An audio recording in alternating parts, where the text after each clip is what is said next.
Welcome, everyone. Thank you so much for joining us. We're just opening up the room for everyone to join. Hope everyone's had a fabulous start to the day for this wonderful free webinar. Hello to friends, new and old, members and non-members. We've got a lovely free webinar, all access webinar for you this morning, or this afternoon, I should say, with a wonderful friend and guest. I'll introduce you very shortly. Just a reminder, this session is one of our quick, sharp and short 30-minute webinars. You'll get a replay, but it is recorded. So we don't have a lot of time for questions in this session, but we're going to cover this wonderful topic that we have, which is food, meaning and culture.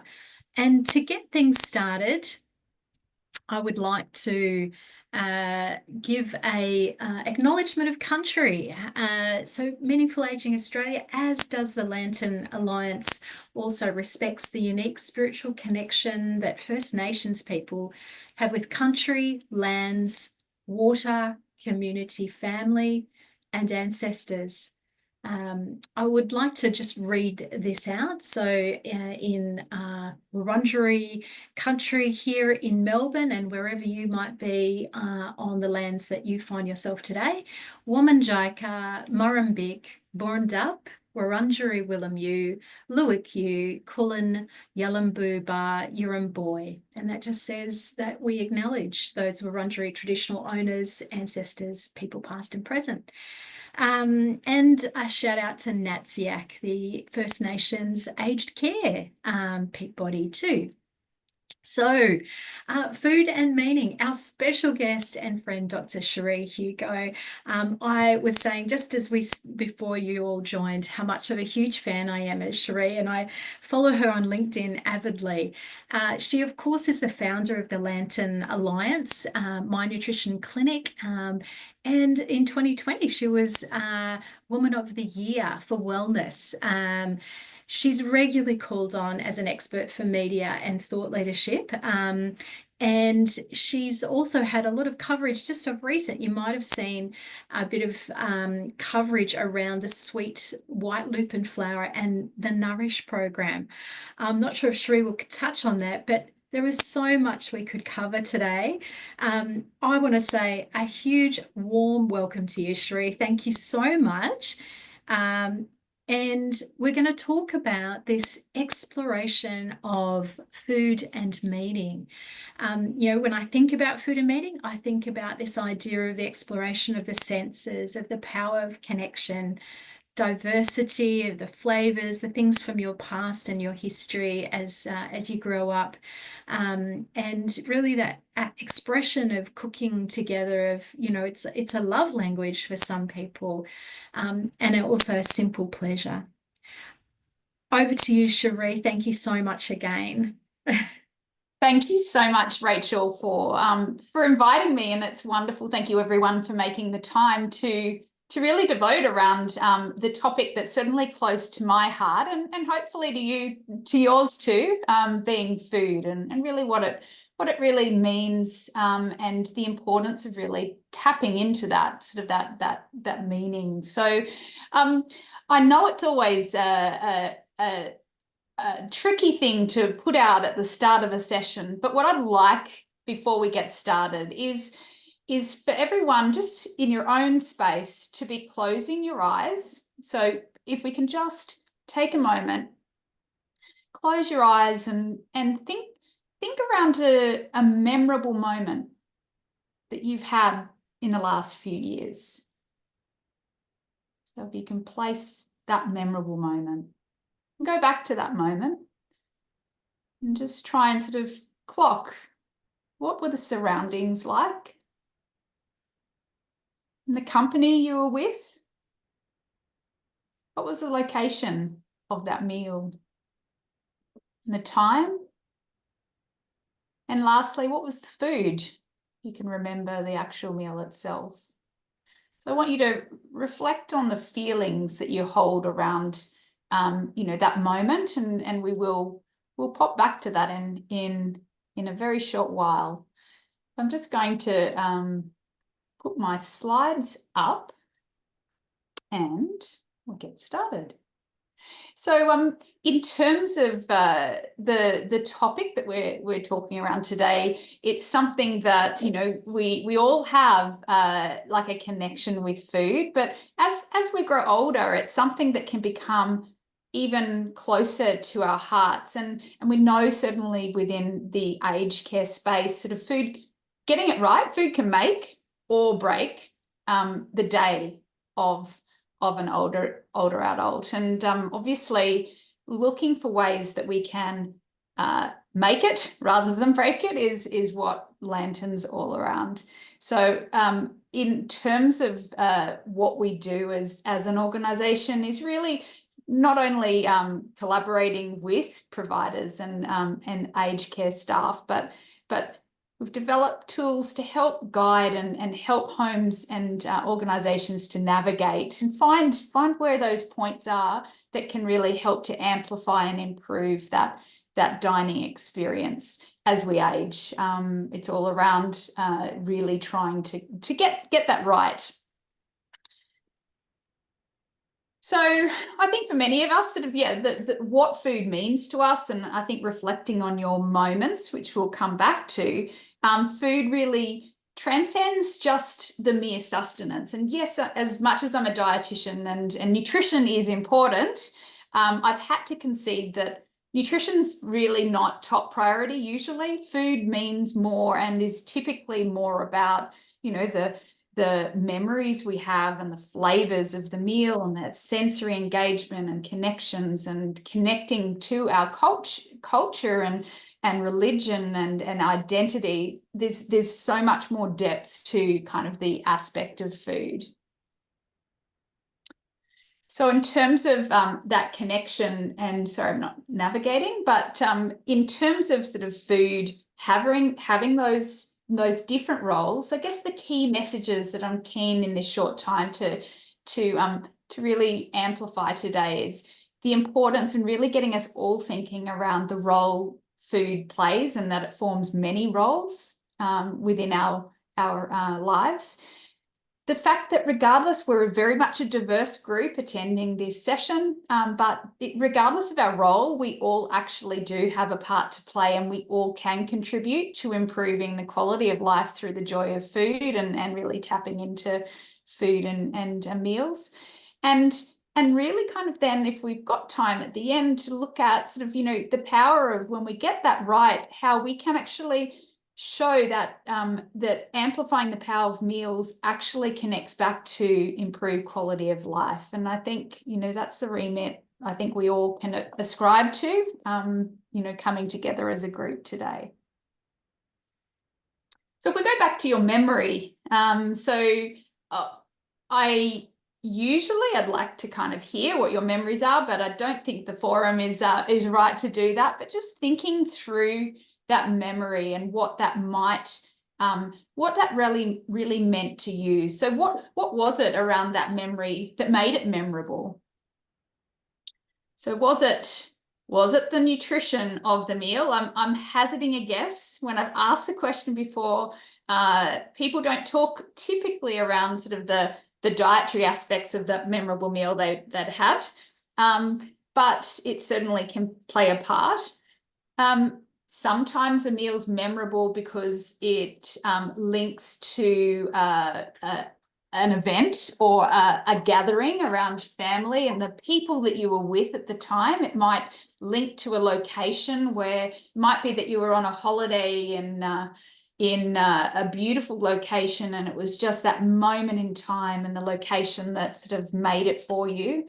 It might be that it was a meal that is like a recipe that has run through the family and it's that meal that is sticking in your mind. You know, there's that connection with family. It might be around, you know, celebrations or aspects that kind of link to culture and identity. So there's many different things that connect, and really it's just unpacking. Often sort of there's lots of different diverse aspects that link to why someone finds a meal memorable, and there's a power in understanding what it is that makes it memorable within certainly in aged care within a resident population, so that we can really look to how do we get more of those memorable moments packed into the week or the month, and within the different activities that potentially we're organising or conversations that we're having. So I've kind of highlighted a lot of the positive aspects and meanings of food with those factors, but I do want to flip to there is a negative side, and food can actually also connect with some negative experiences, and it's being aware of that. So, food can sometimes be a source of shame and embarrassment for a person. For instance, dining with others and someone who may have a swallowing problem, where potentially their meals are presented in a completely different way to everyone else's meals, and that can be embarrassing for someone to be eating with others. It might be that they may have dexterity issues and they're needing to use modified cutlery, and again, that can be quite isolating if it's something that is not the norm and makes you feel that you're different. Food can be a reminder of loss. So sometimes evoking memories of a meal that has been had with a loved one, it can symbolize and sort of bring up grief. So it's, again, there's connections in that way. It can also be a sense and like an indicator of decline. So sometimes, again, probably harking back to the texture modified meal example, it's being very, very obvious within a dining room if someone sort of is potentially, through that aging process is experiencing kind of things that are affecting their meals, and that can be quite confronting in terms of the aging process. So there are sort of negative aspects, but I think what I was keen to do today is just look at some of the there is complexity, but we'll hone in on a few of the key points and really unpack that a little bit. Sure. So I've mentioned sort of that complexity, and how Lantern deals with that complexity is, over the last decade or so, we've developed a framework that kind of looks at, the key principles that link to that meaningful meal time. So there's 7 key principles that we measure against to see, is a home doing well? Where are the opportunities to get further uplift? And really looking for ways to improve quality of life. So the tools that we use are Epicure and Explore. Explore is a consumer voice tool, so we capture memorable moments around meals, and then with the residents, we will talk through what was it that made it memorable. So sort of thinking back to your own memory earlier, it's actually unpacking that experience and having the resident identify quantifiable aspects as to what in that experience was most memorable, and the aspects that kind of we can see become priorities within a home to latch onto and really amplify further. So it's stories are complex, but it's using tools to really be able to unpack and do something with the stories that we're hearing from residents that we work with. So ultimately, when we're looking across the memory, the experiences and sort of the things that impact, what we believe and how we enjoy our meal, I thought we'd hone in on 3 three key kind of aspects of food and meaning. One is around memory. So I've alluded a little earlier around the link between memory and, you know, sort of foods triggering and transporting us back to a time. You know, it might be the smell or the taste or the texture of a meal, but often those senses in amplifying and sort of engaging the senses, we can trigger and bring back positive memories, things that, you know, might transport you back to a family dinner or a holiday gathering or a simple meal that was shared with loved ones in the past, and really kind of unlock those memories.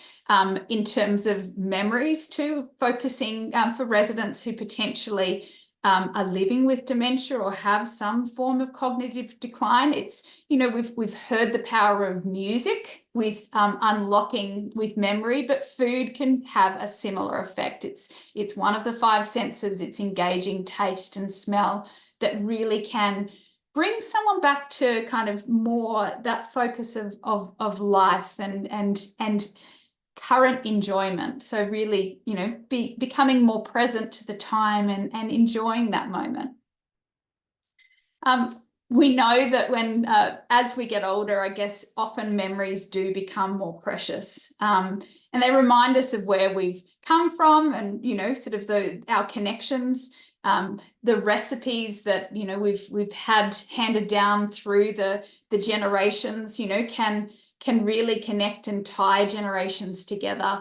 You know, we have homes that, you know, share recipes. That as an activity, it's looking to see how do we kind of look at and share recipes that might come, you know, bring in that sort of cultural tie or certainly family ties that, you know, are meaningful for the resident population that we're serving. What we also can see is it's a way of being able to sort of tap into sort of cultural connection. I think an example, and it was a while back when I finished my PhD back in 2018, my team and I moved into an aged care home to live as residents for 3 months. So it was living 1 week on, 1 week off in the aged care home with largely residents living with dementia. And those residents, a large proportion of them had an Italian background. And so this home, back at that time, we were doing a series of what we called Lantern Little Things, which was going on food safaris into homes. So really walking in the shoes of different staff and really looking for opportunities and good examples.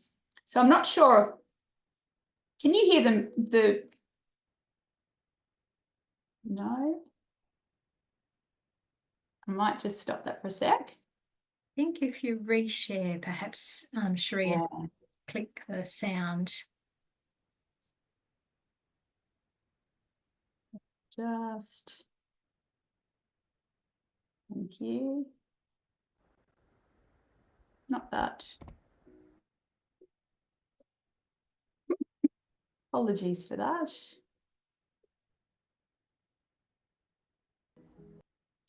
So this home down in Sydney, they were doing a thing at the time called Nonna's Kitchen.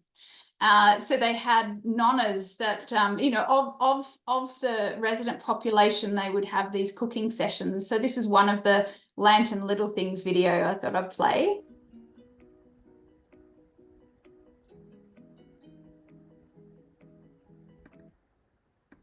Don't think the sound is working, unfortunately. Okay, I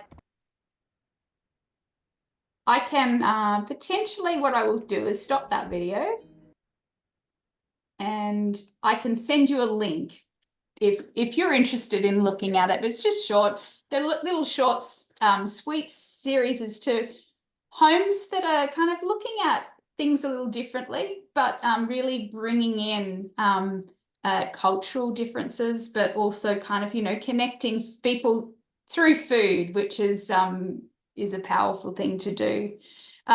What we know is sometimes those those things can be challenging for homes, and some homes will find they won't attempt because there are issues such as food safety. I know that soon after us showing the Nonna's Kitchen video, the food auditors came in and said, we have to shut that down. They cannot prepare food and eat that food because of a food safety risk. But it's working with homes to overcome. There are challenges, but it's working in, within parameters to get things that are meaningful back to residents. Obviously mitigating risk, but finding ways to kind of be able to sort of provide that quality care within the bounds of some of the regulations that sometimes come in and impede that quality of life for residents. So the second connection with food is connection itself. So the opportunity for food, as a bridge. So food connecting us, mentioned around sort of the link with celebrations, and food being the thing that really brings people together. So what we see often is homes that do this well, organizations that do it well will do things like themed meals and inviting family in to share a meal, or even just a cuppa, those aspects to be able to connect and draw people into that sort of that connection and social aspect. So what we find is in that disconnection, if people aren't feeling connected to that meal or dining experience, they often will end up retreating back to rooms and eating alone. And that's a red flag in terms of many things, not only just with social isolation, but, if we eat more when we're in company of others, and even more again, if we're in good company, we enjoy the people that are sitting at the table that we're positioned with. So connection is really important.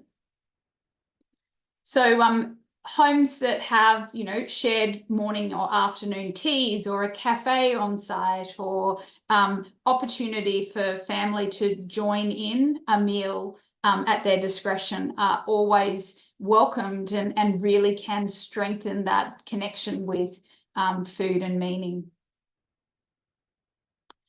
And finally, looking at sort of the connection of food with dignity.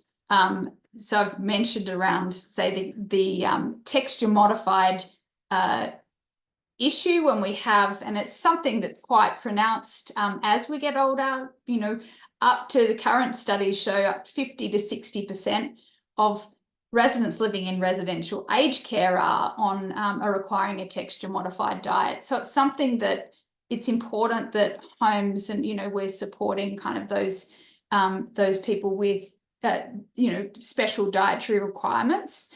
It's also being able to sort of ensure that when we've got sort of activities planned, whether it be sort of morning teas or outings for residents, that we're not excluding people because of dietary requirements.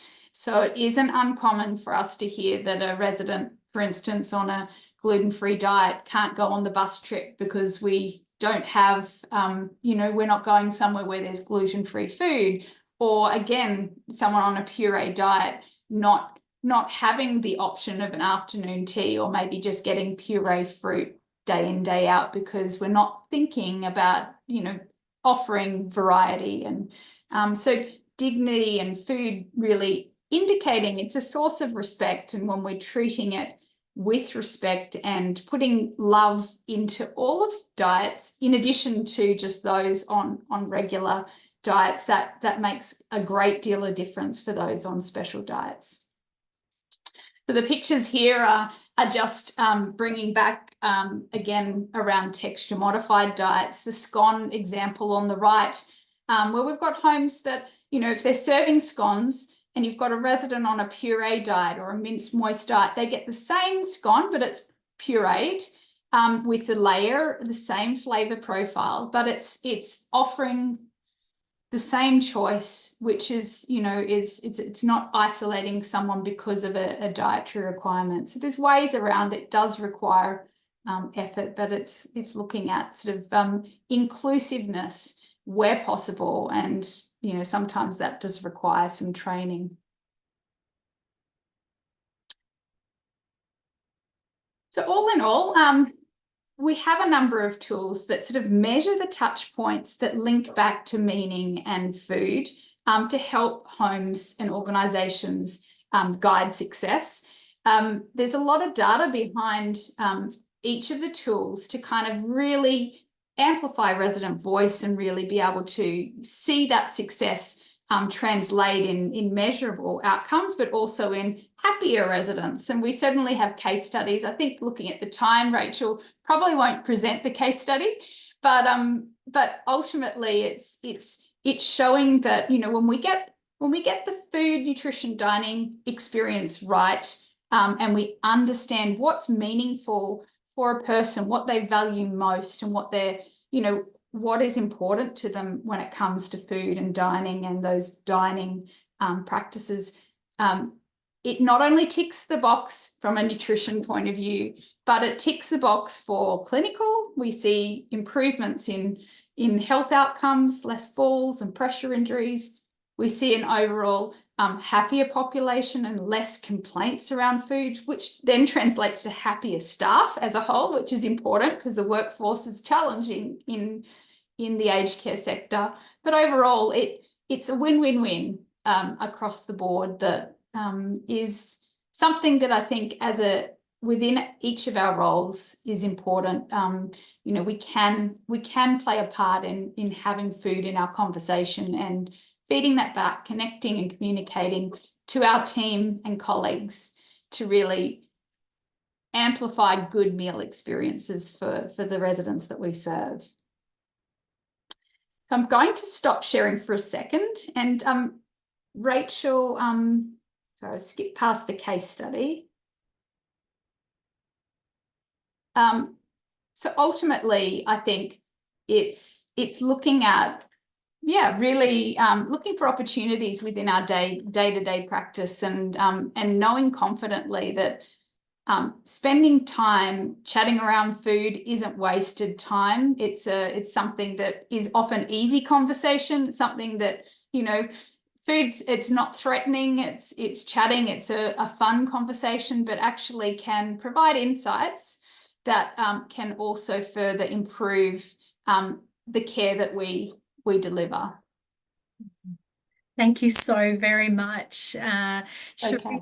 It is absolutely delightful to have you here. And I know this topic could be something we could unpack and explore further and further. I love this idea of kind of integrating food as a part of a reminiscence therapy, like, you know, going back in time of things that, you know, are just joyful occasions, nourishing the body, mind, and the soul. And I also love this concept also of kind of integrating it as a part of kind of lifestyle or other aspects to the work. And this is really obviously very important for all of us on our minds as we step into the revised quality standards and that definitions of person-centered care. And that's what we're all of us here today is all about. Cherie, thank you so much. Thank you for having me, Rachel, and everyone online.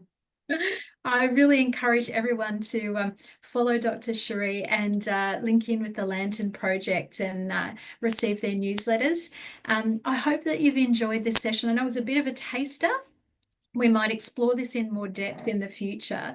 But certainly we'll send you some resources and some links afterwards. So I just want to say a huge thank you again to Cherie and to all of you for your presence today. And we hope that you have a beautiful rest of your day. Thank you so very much. Thank you.